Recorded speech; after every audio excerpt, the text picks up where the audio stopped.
Ahoy, landlubbers, it's me, your Captain Vasco speaking. It's currently March 31st, 2023, hashtag dating this live stream, and it is a date that may well live in infamy, because, as I understand it, Twitter dies tomorrow? I don't know how closely any of you all are following this. Twitter's like the only social media platform I really particularly like at all. Unless you count Twitch, which I don't, but I know some people do. I just think it's a different thing. But my understanding is that, like, the new CEO has decided that, like, you will now only be fed things through the algorithm if people pay him money to do it. At, like, all tiers, so it's gonna be... Oh, did it get pushed back? Wait, did it? Because I still see people going, like... super playing the instruments on the Titanic on Twitch or on Twitter as of like 20 minutes ago. But that's fine. Well, I guess we got like a couple weeks before that happens, but like it's soon. Like the emote that's always confused me. It's like the arrow to the right and then soon, and I don't know who that's for. But yeah, it's been a really difficult week. But this time I brought it on myself, so I have that going for me. The fact that I've managed to do what I've managed to do has put me in a slightly better mood that I've been in for some time, but I do wish that the world would stop gradually breaking. Let's play some Murder by Numbers, shall we? I'm going to load the game first and then recap later, because the screen is unnecessarily much louder than the rest of the game. Okay, so we did this investigate. Let me just, like, hop around and make sure there's nothing else to do on the boat. Yeah, looks like we're good for that. I don't know why the map system is so deeply unintuitive to me in this game. It's not that complicated. I just always end up doing it wrong. Another thing to stress over. Yeah, Angel, that's pretty much my experience. Hey, you know what I didn't do? Boom. Okay, now we're here. Just sitting in the car. I want you to show me if you can get far.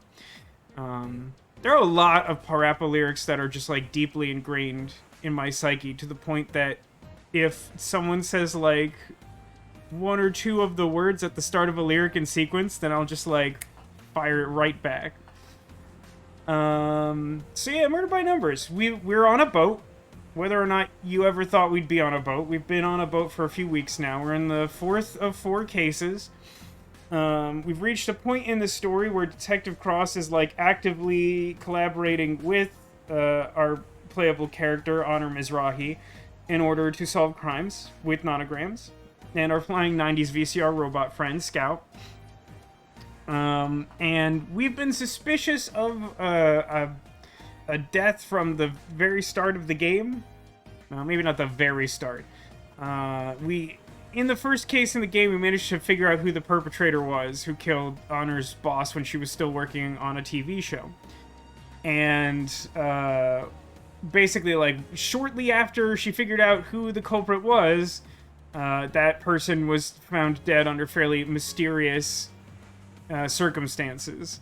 And we've been suspicious of that ever since, and there've been some, like, light clues or whatever. But then, like, as this case started, Detective Cross was like, an informant contacted me and said we have to get into this, like, Hollywood party, but, like, they have news about that person, Frank Pritchell, and, like, I think it's important because mysterious things, etc., blah, blah, blah.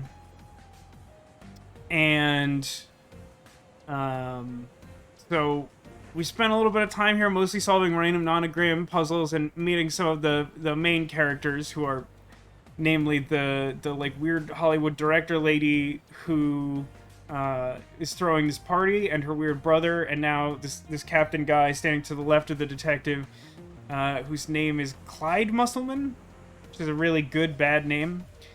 And like after we spent a little bit of time at the party, someone got killed, and we took a closer look at the body using nonograms, and lo and behold, they're wearing the silver bracelet that was supposed to be the tip-off that they were the informant. So someone probably killed that person to keep them from informing to us and the police proper, and now we're investigating that murder. And we haven't really gotten that far. We found a pocket watch. Yes, certainly a JoJo character. I think we've established that firmly, but if you haven't already viewed or read JoJo's Bizarre Adventure in some form, Clyde Musselman is definitely a JoJo character. I think we even discussed what his stand would be to some extent, but I don't remember what we settled on. Demolition clarifies, April 1st is the blue removal, and the 15th is when you see only blue. Oh, okay. I thought it was the same date for both. I don't know if that changed or if I just initially misunderstood that, but it seems like other people have also misunderstood that. But regardless, yeah, Twitter, like, I dread that in addition to all other things. So let's distract ourselves by asking these two men a question. Let's talk to Clyde Musselman. Says she thinks that E. Iron is the real informant and set up this whole charade because she's insane. That's an interesting take. I find that somewhat... I feel like those two ideas are kind of mutually exclusive, though, aren't they? I mean, like, she has demonstrated some amount of instability. I'll say that for sure. But, like, what would be the point of generating such chaos? Like, it's already her party. She could have just, like, given us the information. Like, it's unclear what her goal would be if that was true. Anyway, how's it going, Captain? Fine. How are you getting on with Detective Cross? I'll be glad to get out of here. That well, huh? Where were you during the party? I didn't see you. Been here all day. Is there anyone who can confirm that? Ask Ray. It's gone kind of Liverpool. I don't know. I just can't keep consistent with these accents. I'm just having a little trouble, you know. So I already talked to him about the shell casing earlier. I think these two might be new since the last time we talked to him.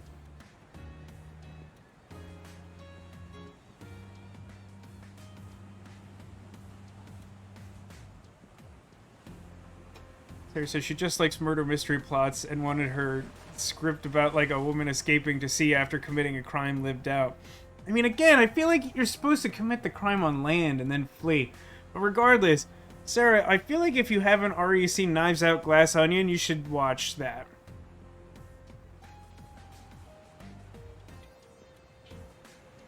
Mission asks if my family has any Easter traditions that we normally follow. Honestly, the trick is that, like,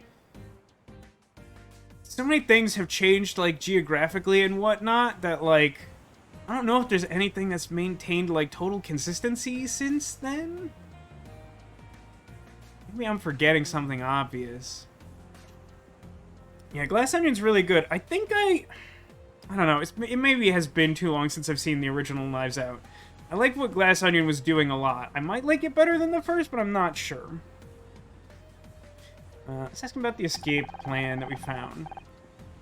The yacht's escape plan says there should be more than one lifeboat, so, like, what gives? How should I know? Well, you are the captain. No, he's the replacement captain. He's the assistant to the regional manager. Temporary captain. Were the lifeboats here when you came on board? Don't remember. Don't you do any safety checks before leaving port? Ray wasn't happy about leaving late, so I had to skip a few. You skipped checking the lifeboats? It's either that or skip checking the hull for leaks. I like... Scott didn't even get, like, a line of dialogue, it just made sad scout noise.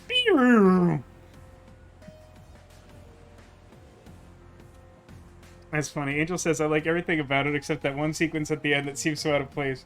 Demolition asks which of the two movies, Knives Out or Glass Onion. I feel like technically you could, yeah, that kind of applies to either, depending on your perspective, huh? Not even sure that's a spoiler. That's broad enough. It's just sort of like, the ending does a thing. You might like it. I don't know. A lot of movies are like that. Demolition says we need that as a sound. For one, maybe. For two, this week I happened to notice something of some amount of interest to me, which is that apparently by default, Trigger Fire has a maximum cap of triggers, I think of any type, but at least of audio triggers of 20. I think we're at 17, which, you know, is its own special type of problem. Now, if we reach a point where I need more than that, then I think I can just become a patron of Trigger Fire, And then I get more, is my understanding. Although, to be honest, I don't know how many more. So that's like a fun thing to keep an eye on. Select says, 20 audio triggers should be enough for anyone. Should's doing a lot of heavy lifting in that sentence. Trigger fire don't know me.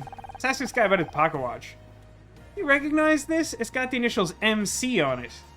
Since it's the 90s, I assume this belongs to MC Hammer. No. Alright, good talk.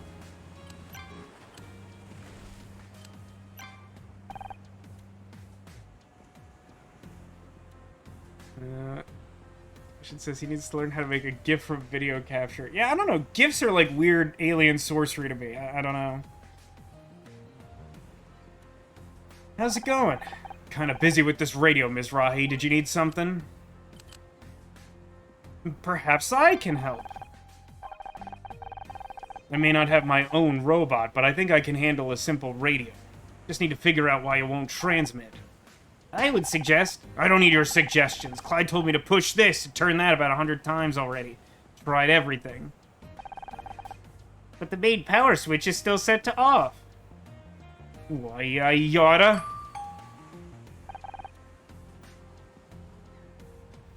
Not gonna lie, I had a moment like this week. It's not as bad as this, but it's pretty bad. There's a power switch. So you happy to see Clyde, or is that just a gun in your holster? Forever. Must be glad Clyde is here to show you how to work the radio. Well, I mean, it hasn't helped so far. I mean, honestly, you gotta be at least a little suspicious. I mean, Clyde Musselman being a JoJo character is already inherently suspicious, don't get me wrong. But, like, I do feel like you have to, like, up that, like, an additional level, because, like, if he's standing here explicitly trying to help Detective Cross get the radio working, and he doesn't point out that it's off, like, I feel like there's something a little weird about that, don't you? You kidding? The guy's monosyllabic. It's like talking to a Dick and Jane book.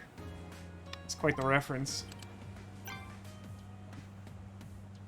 I'll show you the 2 new evidences. This escape plane shows 2 lifeboats, but there's only one on the deck, the one with Lori inside. So what happened to the other one? It seems they were released.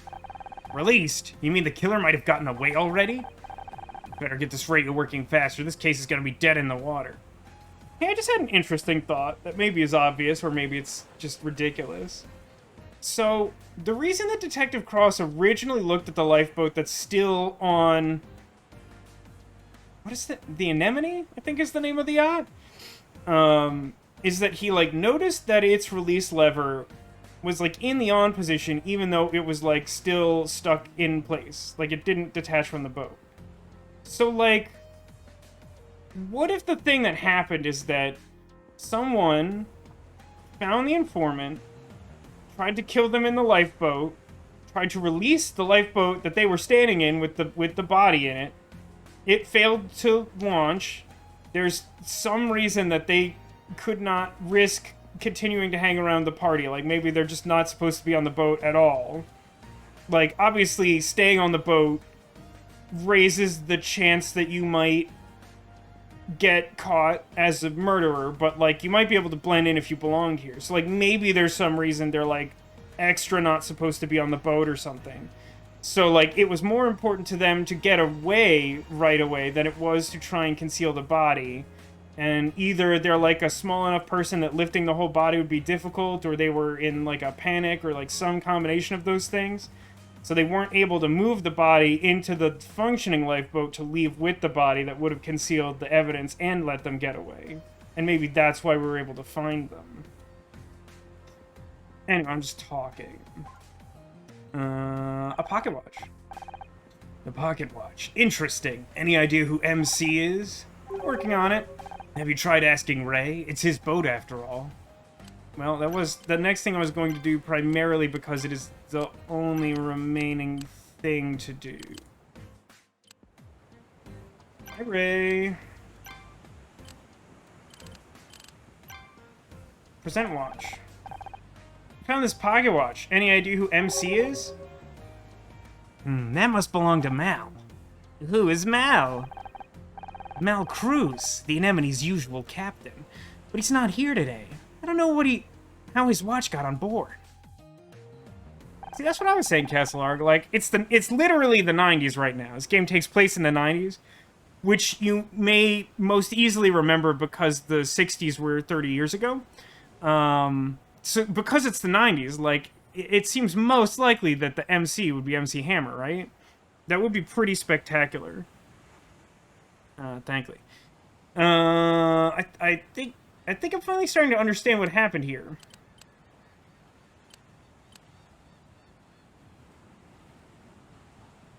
What? We have no evidence. The evidence we have is, like, way insufficient to be like, I know who did it.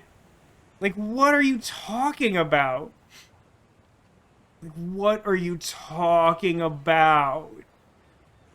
Like, am I crazy or is the game crazy? Because this seems ridiculous.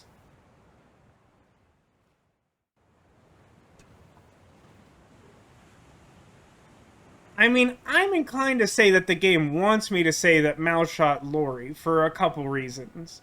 Yikes forever. Like, one, we, like, literally just learned who Mal was.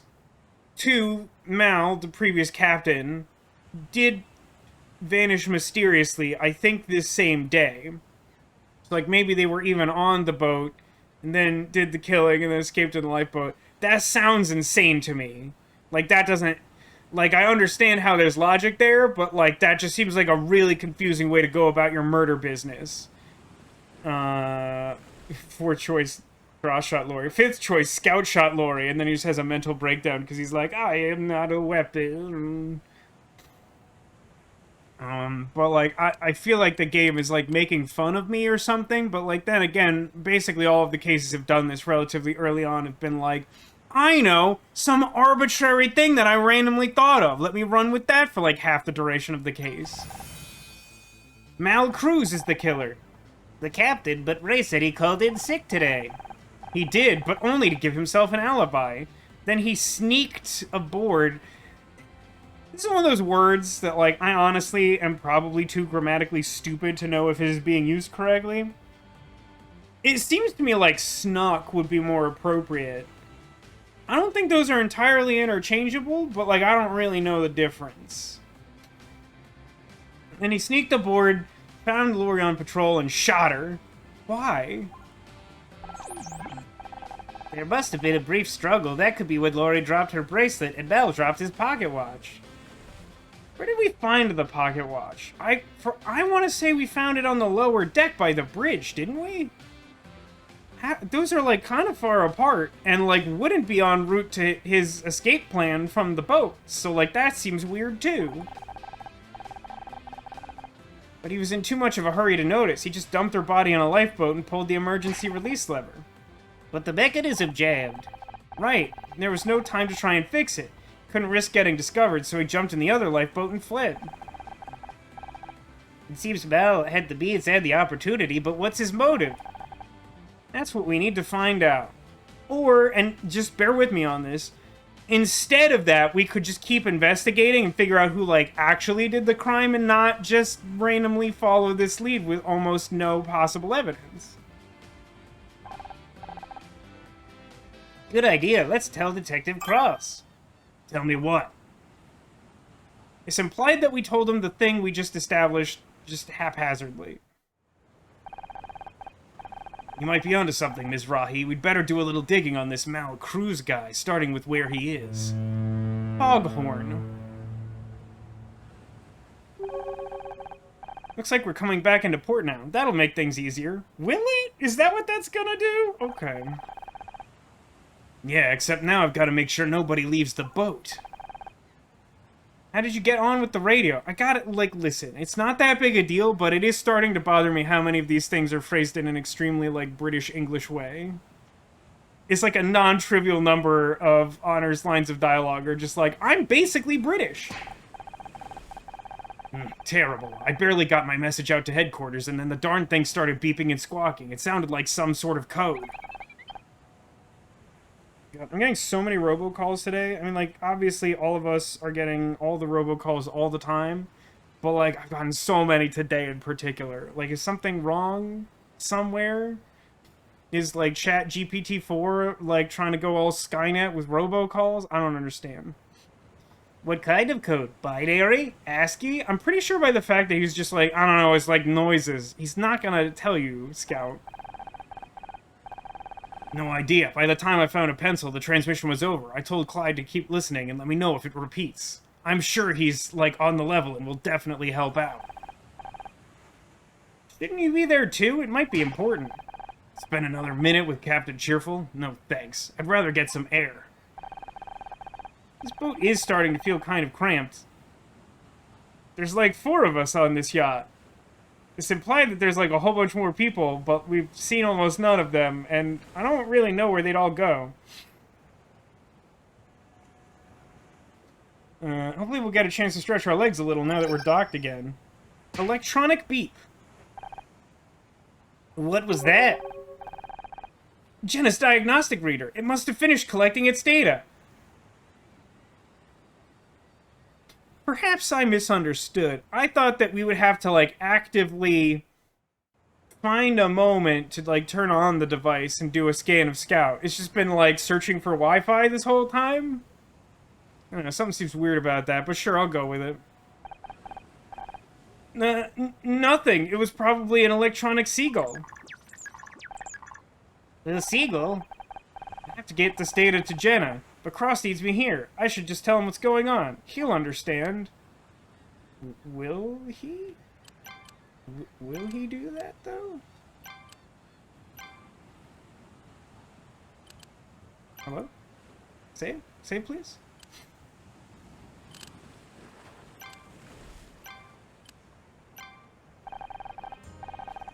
It's good to be back in the city. I'll take LA smog over sea air any day of the week. I need to talk to you about something.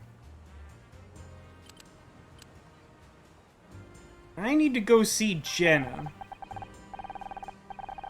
I know it's bad timing, but Jenna's data collector is finished. I've got to take it back to her. You're darn right it's bad timing. You interfere with my cases all summer, but when I actually ask for your help, you want to drop everything and leave? It's not my fault. She needs this data. I didn't plan on finding a body in a lifeboat. Okay, hear me out, though, right? Like, the investigation of a murder is, like, a pretty time-sensitive thing, right? And I love Scout as much as the next person does.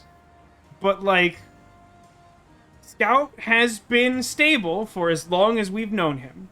We have no reason to think or even suspect that he can or will be triggered to suddenly become dangerous.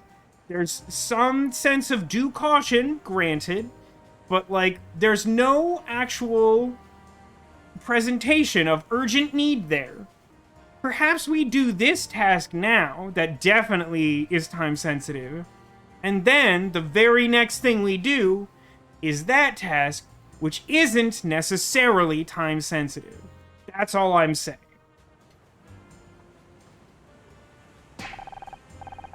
Trail will go cold. If Mal's the killer, he's already 3 steps ahead. But we're catching up. He's made mistakes and he's gonna slip up again. I just need a little time to do this. Fine. As much as I hate to admit it, Scout is good to have around on a crime scene. It'd be a shame to lose him. He'll have to stay here with you. If you need him to scan for more evidence, no offense, but I'd rather keep him at arm's length until we know he's safe. Just try to act normal. He's still Scout and he needs our support, now more than ever. Go give Jenna the data. I just hope she can help. You and me both. Like, also, alternatively, I mean, like, couldn't we just, like, step onto the dock, make a call to our good buddy KC, and be like, hey, KC, could you just, like, drive this over to Jenna?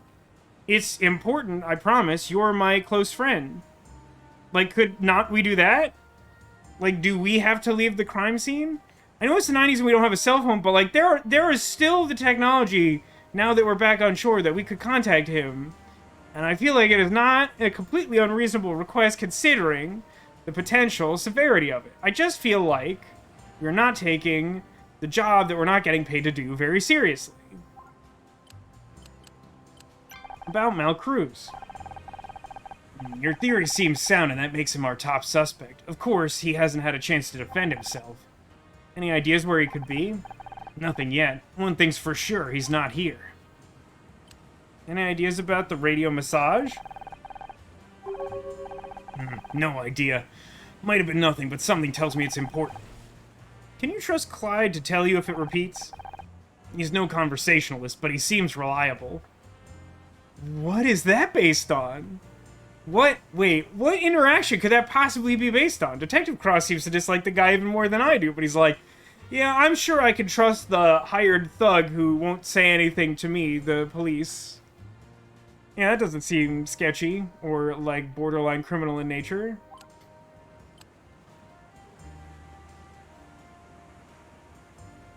I guess I just, like, straight up leave now? Let me just, like... Hang on. Any luck with that radio signal? No, and I don't like being bossed around. Taking orders your whole job, sail here, dock there. That ain't the same. Anything new here? How's it going, Captain? Can't wait to get off this heat. Any luck with the transmission? Has it repeated? I mean, he didn't crash the boat as captain. I mean, that's a pretty low bar for trustworthy person. I mean, I know he's, like, the replacement captain, so, like, he doesn't necessarily have the same investment in the safety of the ship, but, like, it's also just, like, kind of his livelihood, presumably, to, like, be an effective enough captain to not crash the ship in, like, open water and then docking one time. No. Why do you want to leave so bad? We might need your help to solve this murder. It's nothing to do with me. Your eagerness could be seen as suspicious. Think what you want. I was hired to pilot this boat and we're going nowhere. Might as well not be here. Okay.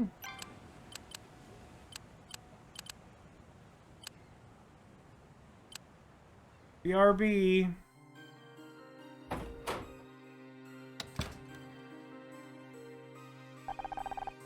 Arcadia says, I don't trust me not to crash a boat, so I trust him who cannot crash a boat. But here's the problem with that logic, Arcadius. Is it currently your job to not crash a boat? Because if it is not currently your job to not crash a boat, it's irrelevant to your trustworthiness whether or not you can do that. You have other skills. I see you've made yourself at home. I tried. You should really think about unpacking some of these boxes. I've been busy. Have you got the data? Let me see. You could have waited for me to hand it to you. Why'd you reach straight into my pockets, weirdo? By the way, I fixed your refrigerator. It wasn't broken. It was buzzing. I could not concentrate. Speaking of which, could you be quiet? I am trying to look at the data.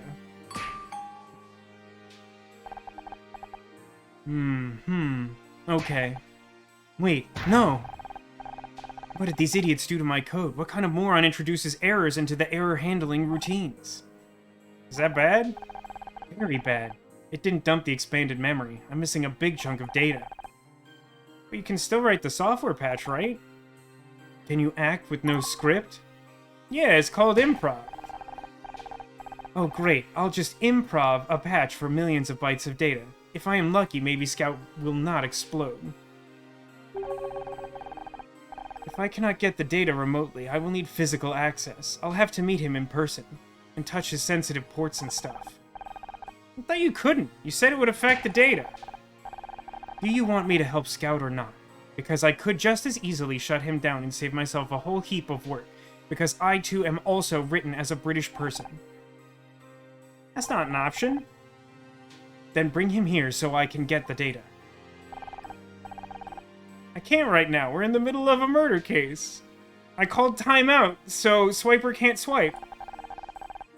You could have another one on your hands if I do not patch Scout soon. You know what he's capable of. I don't! I kind of don't! I'll do what I can. I will be waiting.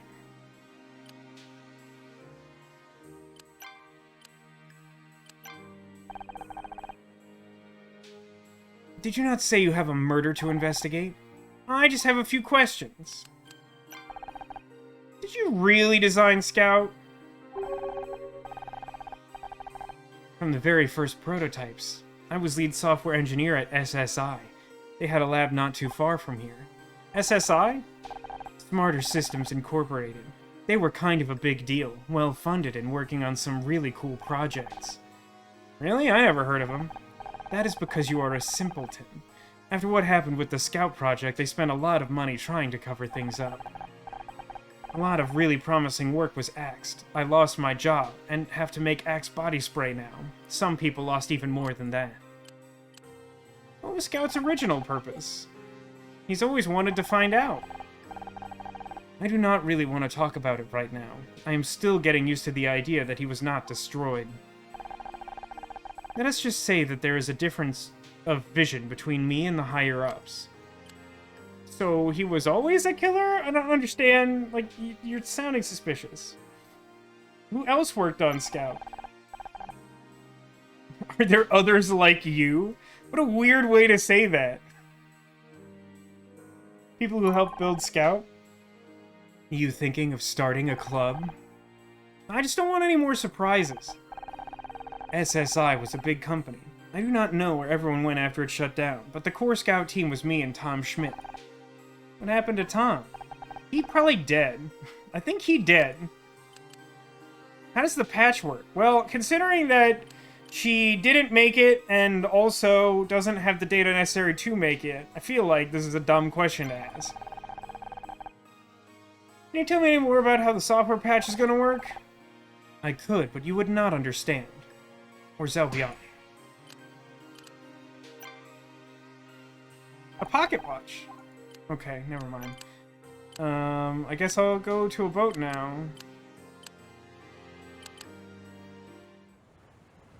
Oh my god. Honor, you're back. Detective Cross said you might have some interesting news for me. He was so sad. What sad Scout. Poor child. It'll have to wait until things calm down. I don't want you distracted while there's a murderer on the loose. Whatever you think is best, I trust you implicitly. A thing I haven't normally said, but is designed to make you feel bad about betraying my trust. I feel bad about betraying your trust. So what's next? We need to know more about Mal Cruz, something to reinforce the case against him. Let's search the ship again. He was the Anemone's captain. There must be more clues around. I love clues. It's taken us a really long time to get back to clues. Finally, a puzzle. I forgot this game had those. Oh god, it's been so long I don't remember how to do puzzles. Alright, so let's start down here. 9 out of 15 means that we get an overlap of all but 6 on either side. So we can start counting up bottom groups using the wall principle. Cool. A lot of, like, small and medium numbers here. I'm not sure where the best place to get a foothold is. Actually, here's something. So the second row up, we've got, like, a couple of spaces filled in. We also know there's exactly 2 groups. So since we have a start and an end point for 2 groups, we should be able to figure out exactly where those go. So the rightmost group is 6. And the leftmost one is 3. Oh, that's actually a little interesting. So, any of these ones that I've put an X on, if the bottom group is more than 1, like, those have to be discounted immediately because the bottom group can't fit there. So then, what we actually find ourselves with is 9 out of 11 spaces, right? 4, 7, 8, 9, 10, 11. Yeah, that looks right. So, now we have some additional groups that we can count up. Anything that reaches all the way to the bottom, we can use the wall principle on. So that's 5, 6. This is 5. This is 4. 3. Technically, I don't know whether this reaches up or down, since it doesn't go all the way to the bottom. I don't know its endpoint. We know that for this group, or this row rather, the rightmost group is 4. So we've already got that group covered. And I'll leave that for later, but I could probably fill something in here. The next row up, there's 2 groups of 3. There's nothing bigger than 3, so this has to be its own group of 3. We also know one of these 2 spaces is filled in. Hi Kronos, welcome to the stream. Yeah, we're gonna play Disco Elysium tomorrow. We're obviously playing Murder by Numbers now, and then I'm planning a short bonus stream at an unusual time because I'm streaming in my sister's time slot on Twitch, which means I'll be streaming at 10 a.m. Pacific time on Sunday for anyone interested. It won't be either of the regular games, that much I can tell you. So, if we look at the next row up, we've already got 2 spaces next to each other, and we know that this row has a total of 4 groups. 2 of them are groups of 3, and 2 of them are groups of 2. The 2 groups of 3 are far enough to the left that, like, there's no realistic way that this could be one of them. We would have to be able to fit... There'd need to be at least 5 open spaces over here for us to fit a group of 2, a space, and then another group of 2. So that means that whether this is the rightmost or second rightmost group, it has to be a finished group of 2. Now, the game's math is telling me that there's no way for that to be the rightmost group of 2. Let's see about that. Oh, yeah, that's pretty well true. So I'll come back to this side in a second. What's easier to do is, having established that, you have 3 spaces over here, and 2 of them have to be filled in, so we get a delicious overlap. Now, how many spaces is this? That's 7? No, that can't be right. It's 8. Okay, 8 makes more sense. So, our possibilities are like 3 and 3, or like 1, 2, 3, space, 1, 2, 3. I believe that should work in that fashion, where no matter, because it's a compressed enough space with enough of them filled in, like these should overlap the 2 separate groups of 3, and then there's 1 on either side, and I just don't know exactly what that looks like. How are people doing? People weren't talking a lot about their week or how things are going. I take that generally as a good sign, because I know that I myself have been venting quite a lot lately, and I also get the impression that other people are having, like, maybe not, like, the best time ever. Let's see. I mean, similarly to what we looked at down here, we have this, like, one last space that's filled in. If we wanted to try and consider it a group of 3, then, again, we would find ourselves needing to have 5 total spaces to the right. We would need to be able to fill 2, leave a space, and then fill another 2, and we're 1 short of that still. So then, I believe, once again, this tells us that this is the second group in from the left. Yeah. Now, I don't get overlap over here because now it's slightly too big, but we should, well, we may be able to narrow this down even further. Oh, actually, yeah. This is narrow enough that there's actually only one way to do this. It's like this had to reach to the left because we'd already blanked this out based on knowledge from the column. And, you know, it has to be separated on this side as well. And then there's only 7 spaces, which is exactly enough to put 2 groups of 3 with a separate space in the middle. Half a week away from spring break. Oh, that's true, right? Like, that should be coming up, with Easter being next weekend and all that. Living off the fact that my school is doing Lion King for our musical this year and it's going great. That sounds awesome. That's very exciting. I'm glad this is going well, Sarah. Oh, cool. We can apply the wall principle here because we've managed to stretch this up almost halfway up. So the next group in line is a group of 2. Now, we find ourselves in what my brain for some reason immediately wanted to call a tricky pickle.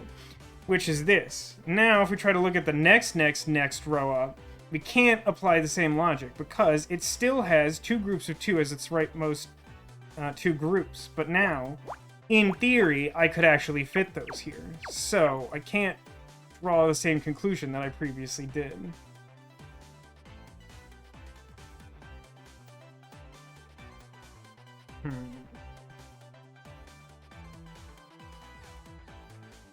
This is a small enough space I can glean anything from what's going on here. 1, 2, 3, space, 1, 2, or like 1, 2, space, 1, 2, 3. So I get exactly one overlap here between like the far left and the far right. This would always be filled in here. What's neat about that, though, is that this column has no group larger than 3. So that has to automatically be a closed-off group. I don't think that tells us too much beyond that, though. I guess one thing we know looking at this leftmost column right now is that this one filled-in space is part of the bottom group of 4, but the rest of the configuration of things means that I don't actually get any, like, actionable information from that. Hades says he has a 12-hour D&D session played for Easter Sunday. I don't think I've ever done, like, a marathon session like that. I hope that lives up to the hype. That session was eventful. You may or may not have stolen 2 charisma points from a party member. I don't understand the mechanics of that.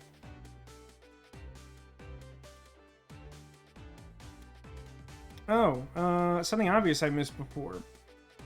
This here has to be part of our bottom group of 3 since it's, like, adjacent to the bottom. But the overlap principle tells us that since it's a group of 3, this one necessarily has to be filled. And furthermore, the leftmost group in this row is a group of 3. So with only 2 blank spaces over here, that can't be part of it. So there's only one remaining place to fit a group of 3, and then the last space has to be filled because I'm missing that group specifically. That in turn tells me, through the wall principle, that our next group of 3, or our next group in this column, reaches up 3 from there, which then locks one of these remaining groups into place for the row. It tells us 2 additional pieces of information, actually a few. We'll start here. Now that this space is filled in, we know that it has to be the bottom group for this column. And it fills that space perfectly, which is great. That also tells us this is blank. So, since this has to be part of the bottom group of 4, this now has to be blank because you can't reach below there. And that also gives us a definite starting point for it. We count up using the wall principle, 3, 4. So that's our group of 4 there. Now we also, if we look at this, this space has to be filled in both to make this leftmost group 2, and also by the overload principle here. This is close enough to the bottom that it has to be part of our group of 4 there. And so even if it reached to the bottom, it definitely has to reach up there. Now, we have some spaces on the left. We can use the wall principle to count those off. Leftmost group here is 1. Here, it's 5. So that tells us where that bottom group of 4 is. And gives us the parameters of 2 of the missing groups from this row. Taking a look back down here at the bottom. Bottom group for this column is 2, and bottom for this column is 3, which makes sense. You just have to tick all the way over to here. That's good. So we've got like a big... As I was saying the last time we played, like, for some reason in this chapter, it feels like we very much like build heavily up from one side, but it's going alright.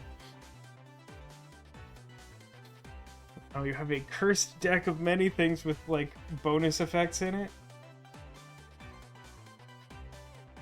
Try to give it away, you have to roll a percentile, and if you roll low enough, it forces you to draw a card. The card randomly took 2 stat points from someone and added it to you. Luckily, the person who took it from was using it as a dump stat, so he went to -1. So did you basically, like, disfigure them? Is that the idea? Mechanically speaking? Alright, let's go back over here. We can use the wall principle. We got our group of 3. Got 1 space filled in. That has to be our next group, which is 1. Obviously not a lot of information. Next to that, we can use overload again. This has to be part of our next group of 3. So this is filled whether or not this one is.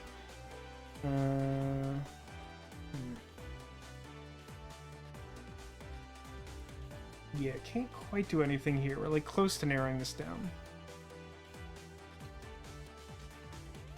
Maybe people are just more disgusted by him. That's a big mood. I can relate to that. Let's see. Hang on. We've got this space filled in here. And the wall principle tells us that that's got to be our second group of 3 for this column. So yeah, that tracks. These are 2 groups of 1. And I guess...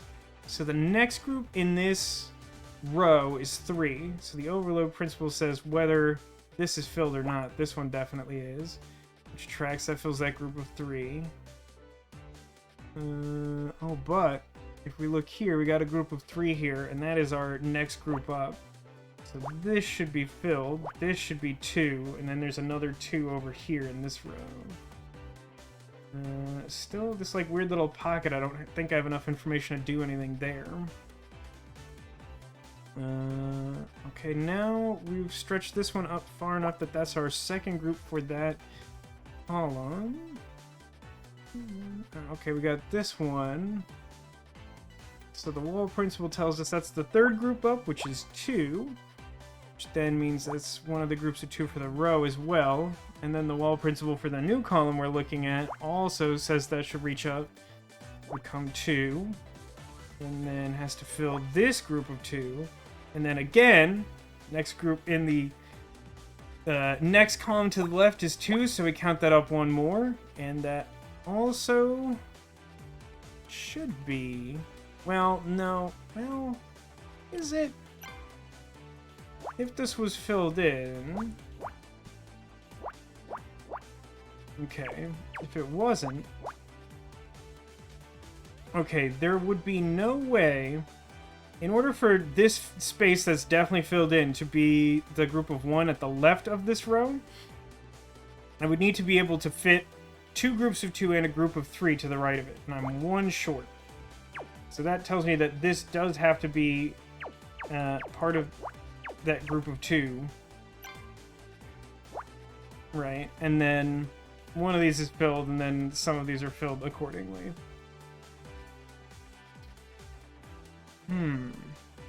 Right, we can continue that same zigzag pattern. It kind of makes this nice and relatively easy.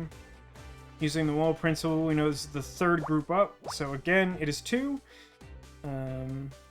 There's no way to fit a whole group of 4 left of this space in the row, so that means it has to be our leftmost group of 4 and go exactly there. We have a definite endpoint for this, so we now know that's the last remaining group for the column. And just while I'm looking at it, I can't fit the one group of 4 this row needs up here, so these should be left blank. This here, for the column, should be a group of 3. Overload tells us whether or not that's filled. This one is. And that makes it a group of 2. So this one's filled. We know that a group of 4 won't fit in these 2 spaces. Those ones gotta be blank. This should be part of our leftmost group of 3, but that doesn't tell us any more information than we already have. We do, however, know that this space being filled in is the last thing needed for that column. And that in turn tells us that this space has to be filled in. So that makes 2 leftmost groups for that row. And clears this column, which gives us the start point for the leftmost group there, which is 3. Putting this here apparently is the last thing needed for this column. In this column, we've narrowed it down to the point that this is part of a group of 2, and that can't possibly connect. Okay.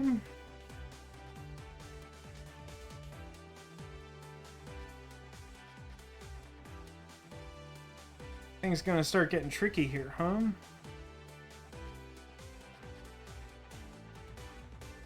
Feels like one of the more likely places to take our next step, I think.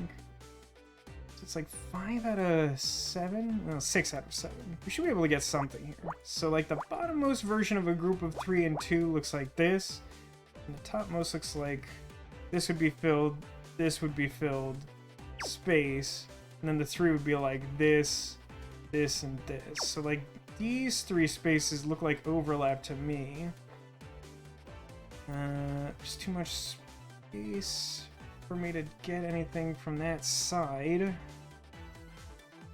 Here, I don't get a lot, but I can actually tell you something, which is that I can't fit a group of 2 here, so this space has to be part of the next group of 2, and since this wouldn't be able to connect to a group of 2 there, this has to be blank.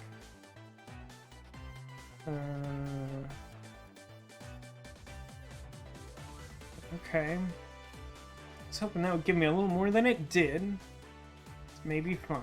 If you look at this, 1, 2, 3, 7, 8, 9. So that's 9 out of 10 should be filled this way. This column. We could try what that looks like. I think the ones make it a little tricky because it'd be like 1, 1. But I'll just leave those. So the alternate would be like top one filled, this one. And then space 1, 2, space 1, 2. So like again, we got a couple overlap points where they fill in both extremes, so they have to fill no matter what.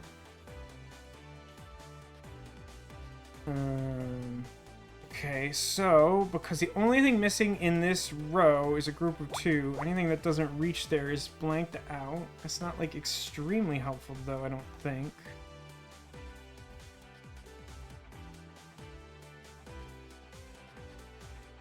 So there's no way for like 2 different groups to fit in here, so that means like this is our group of 2 for this second column from the right. So that means that out of 8 remaining spaces, we need 1, 2, 3, 4, 5, 6, 7. So yeah, we should be able to get some overlap here again. So like the lowest possible range is like this, and then the highest possible range is like 1 space 1, 2, 3, and then like this would be filled. So this has to be. No, it doesn't have to be. Yeah, if that had to be true, then it would fit perfectly. So I just left that there and was stupid. Ignore that. Okay, so let's look at rightmost groups. Does that tell us anything about their position? It looks like it does. So the overload principle tells us that this has to be part of our rightmost group because it's too close to the far wall, and then has to reach out 2 extra spaces. It can reach the wall, but it will always reach at least this far. Now if we look back at this column, we've made a group of 2, and there are no remaining groups larger than 2. Here, there's no way for this to connect to this in any of the remaining groups. So, check something. I'm having trouble like picturing this mentally for some reason. So like the leftmost version of what this could look like would be this, and then the rightmost version would be, yeah, I guess this is blank no matter what. Like the rightmost version would be like 1, 2, 3, space 1, 2. Yeah, so like this one, pretty sure this one should be filled in. That sounds right to me. And then in this column, there's no group larger than 2. And of the remaining spaces in the same column, where I need 2 more groups of 2, I got 1 group of 4, but that's not big enough to put 2 separate groups. So like one's got to be down here and one's up here in the 3. And in the group of 3, I know that the middle one always has to be filled.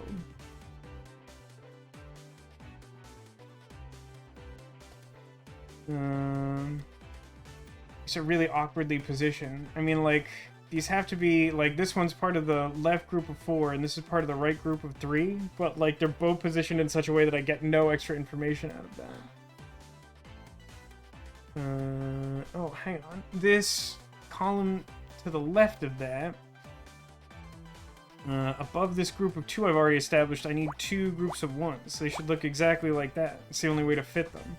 Which then tells me the exact position of this group of 3.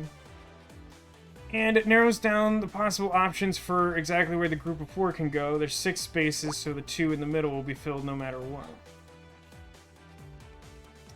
Also, now that we've filled something in the top row, you know, there's only one group of 4, so anything that can't connect to that one group from the confirmed filled-in space can't be eligible. So, we now know... using the wall principle to count from the top, this is our top group of 1.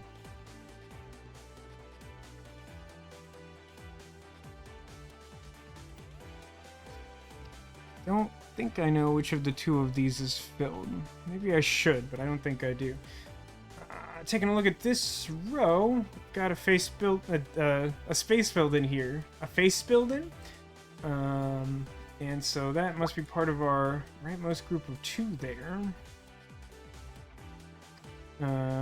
If we take a look at this row where I filled in this group of 3, I can't fit a separate group of 1 up here, and our top group is 1. So this has to be our top group of 1. So then this is also exactly the position of that group of 2, because we have our start point. And that confirms the precise position of that group of 4 as well. If we take a look here, we have something kind of similar going on. A few things we can point to. One, just like in this column to the right, the top group is 1, so I can't make a separate group up here since I'm adjacent to it.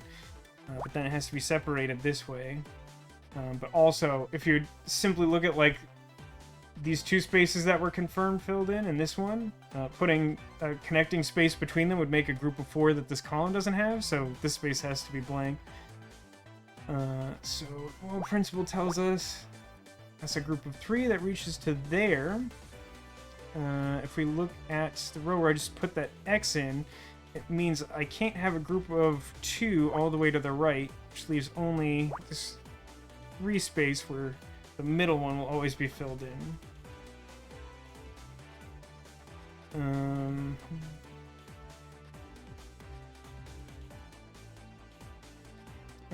So taking a look at this column again more closely, we've got like 3 total spaces empty.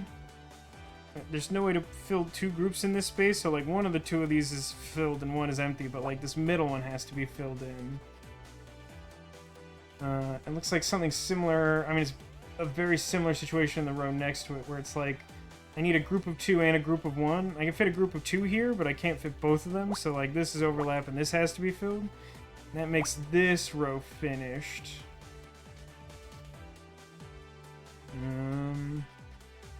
Okay, this is our rightmost group of 2 for its row. And then once again, we find ourselves with like 3 spaces.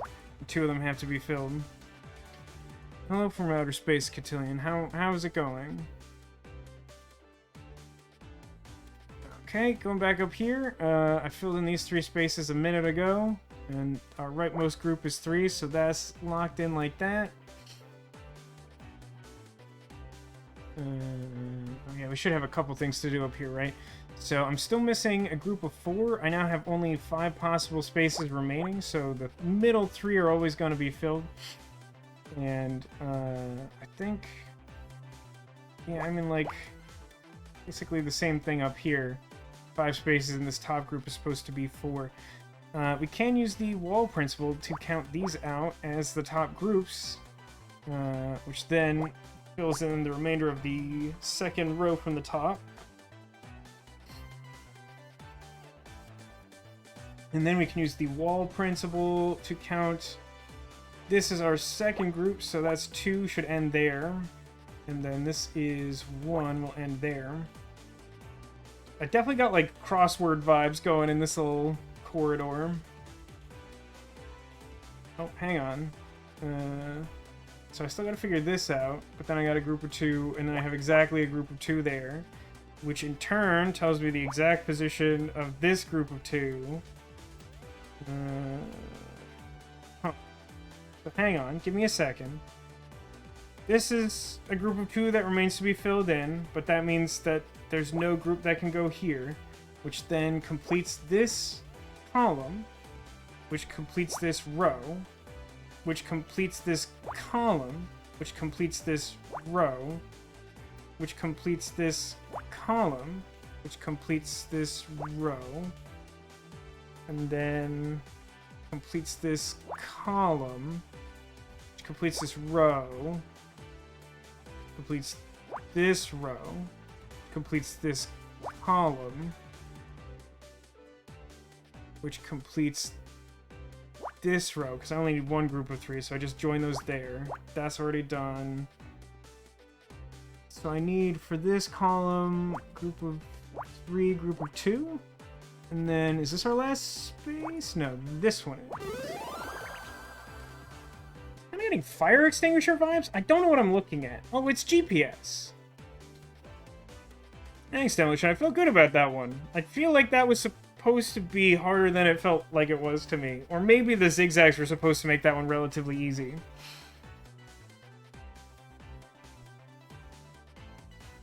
Let's do a Yu-Gi-Oh counter. Beep. Any idea what this gadget is? It's the 90s, so I've never heard of it. The screen is showing some kind of map. It must be a GPS device. They're often used for navigation. So it might belong to Mal. Oh, we're such good detectives, just like randomly guessing stuff that would be critical to our case. Why are we considering allowing Honor to do more police work? I honest to God, like, the longer I play this game, the less convinced I am that she should be allowed to even, like, help as some sort of consultant. Thanks, Kronos. I'm glad that you enjoyed that puzzle. I thought that was a pretty good one. I like them. What do all these lines mean? The route has been platted to the displayed coordinates near the island of Santa Catalina. It's the perfect place to escape after a murder! I've always said that about Santa Catalina. This could be where Mal took the lifeboat. Sure, there's a lot of speculation in there. We could guess all sorts of things. Maybe his home planet needed him, and he just blasted off into space and died on his way back to his home planet. Who knows? To the bridge, I guess?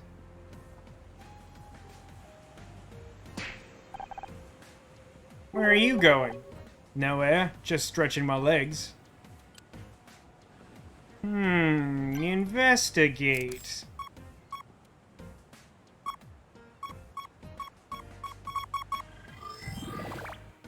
Looking at something on the floor. Ooh, 12. Love me a good 12. That means I get overlap of all but 3 out of 15. Just leave 3 blank spaces on either side. What else we got? 3 and 8? I think you get something out of 3 and 8. I can't tell you what off the top of my head.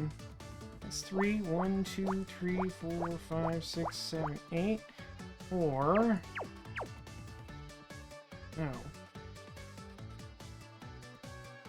1, 2, 3, 4, 5, 6, 7, 8. Space. 2, 3. Yeah. I don't quite get overlap on the 3, but this should be right? 3 or 3 space. Yeah, that looks right. For some reason, I don't want to trust that, but that should be correct. Oh, we already have a cool row where no group is larger than 2. We got a group of 2 in it. Good start.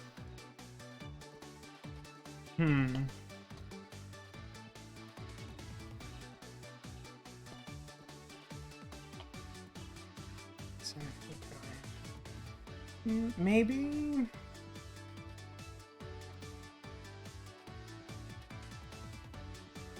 This would be 3, 8, 9, 10, 12, 13. Should be able to get something out of 13 with a 5 somewhere in the middle. 5. Space like 1, 2, whatever, it's irrelevant. Or we could do 1, 2, space. 2, 3, 4, 5. 6, 1 space. Yeah. I'm not gonna get anything out of that. But like this is overlap where the 5 lives.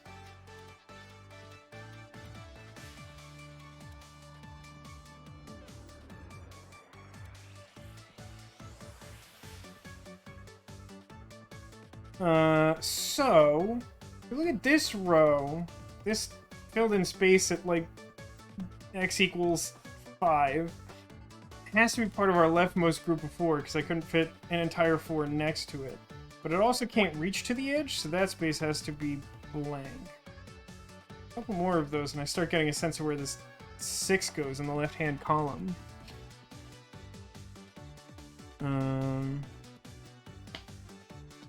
Let me take a look at this 7 and 3.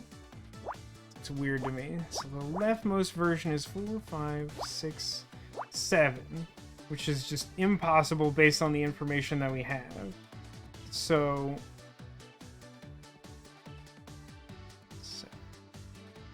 I think the correct conclusion to draw from this is that since I can't fit the group of 7 to the left of these spaces that are confirmed filled in, that these have to be part of the group of 7. So, if that's the case, these spaces would definitely be filled in. Because, you know, like this is left of that and it already has to be part of the leftmost group, so that has to be continuous. It's 5, 6, 7 space. So, like, it is feasible that the group of 3 could just be over here and this could start here. 1, 2, 3, 4, 5, 6, 7 space, and then there's still room for 3.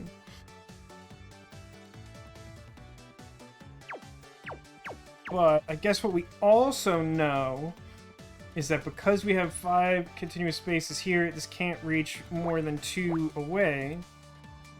And, as I stated earlier, I think that gives us some perspective on the 6 in this column. Because we only have 1, 2, 3, 4, 5 spaces continuously here, so that's obviously not part of the group of 6. This 1 space, obviously not part of the group of 6.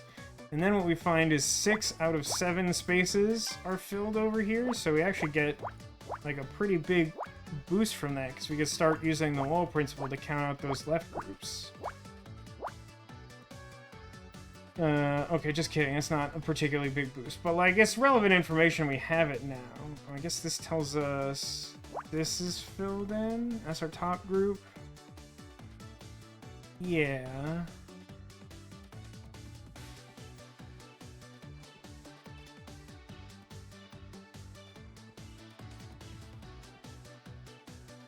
Two, 3, 3, no.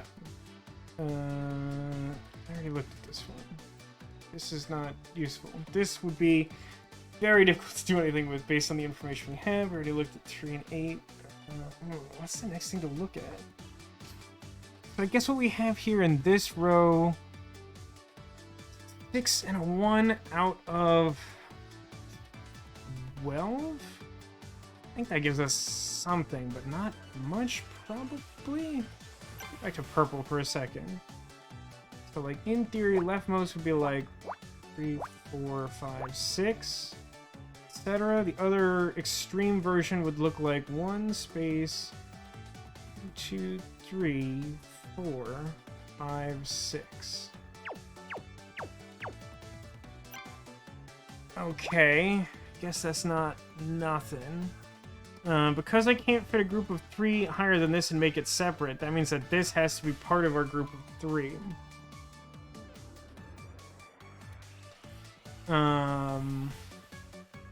What does that tell me? I guess what that tells me is this space is blank.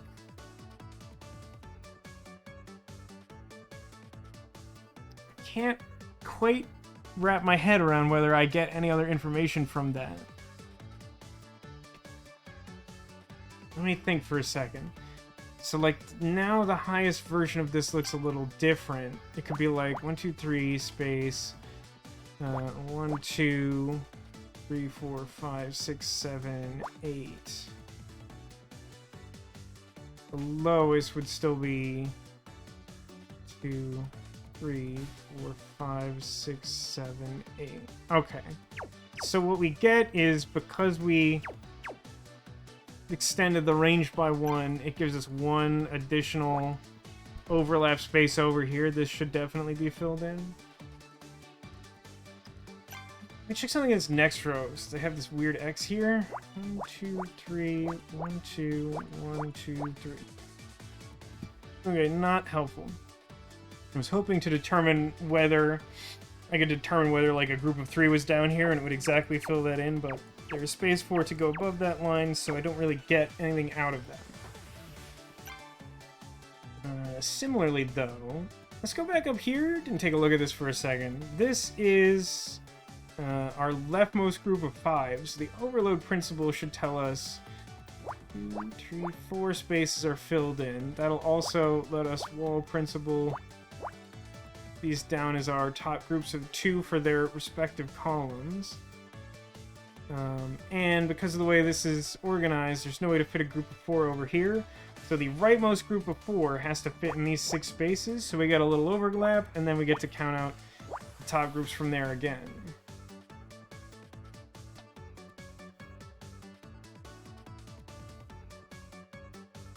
I can't fit a separated group of 2 over here, so I guess this should be filled as the rightmost 2 for the row, and then this is nothing. And then that leaves us with... I guess because we filled these down, we have the starting point for this group of 5 and have completed that row. That's kind of interesting. I can't fit a separated 1 here, so that has to make this filled in space the top group of 1. Here my top group has to be 3, so it can't fit there. So that means this has to be filled in and makes that the top group of 2 for that column. But a top group of 1 could work on either side, so that's still open for now. But since this is filled in and there's only 1 group here, that means that they have to connect, and then I think also the bottom 2 aren't eligible anymore. 1, 2, 3, 4, 5, 6, 7, 8, 9, 10, 11, 12. Yeah, that is correct.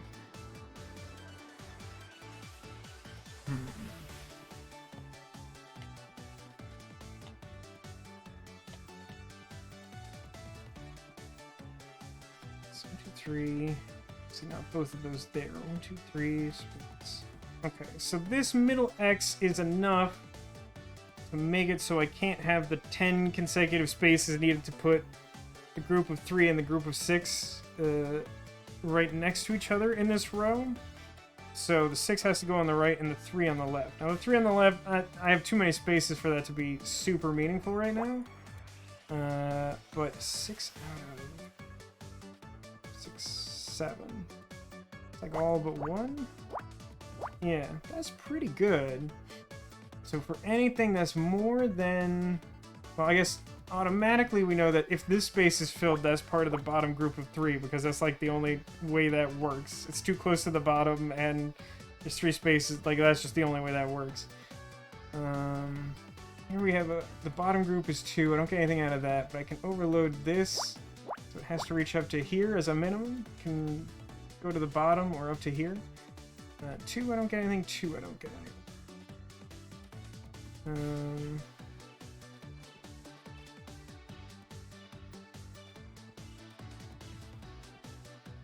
Well, I know that this space can't be filled in because there's no group of 4 in this row. I can, in theory, fit a group of 2 over here, so it's possible that this is... Is it possible that it's not, I guess, is the question.